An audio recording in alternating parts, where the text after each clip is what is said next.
গাজীপুর ৫ আসনে বিএনপি, জামায়াত ইসলামী আন্দোলন বাংলাদেশ সহ মোট ৮টি দল মনোনয়নপত্র জমা দিয়েছেন।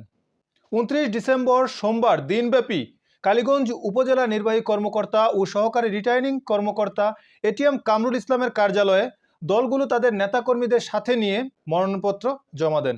ওই দিন দিনব্যাপী যে সকল প্রার্থীরা মনোনয়নপত্র দাখিল করেছেন তারা হলেন ইসলামিক ফ্রন্ট বাংলাদেশ মনোনীত চেয়ার প্রতীকের প্রার্থী মাওলানা মোহাম্মদ আলামিন দেওয়ান, বাংলাদেশ জাতীয়তাবাদী দল বিএনপি থেকে দানের শীষ প্রতীক নিয়ে একেএম ফজলুল হক মিলন, গণফোরামের উদীয়মান সূর্য প্রতীক নিয়ে মোহাম্মদ কাজল মিয়া, জনতার দল থেকে কলম প্রতীক নিয়ে আজম খান, ইসলামী আন্দোলন বাংলাদেশ হাত পাকা প্রতীকে গাজী আতাউর রহমান, খেলাফতে মজলিস রিকশা প্রতীকে রুহুল আমিন কাসিমি, বাংলাদেশে জামায়াতে ইসলামীর দাঁড়িপাল্লা প্রতীক নিয়ে মোহাম্মদ খায়রুল হাসান।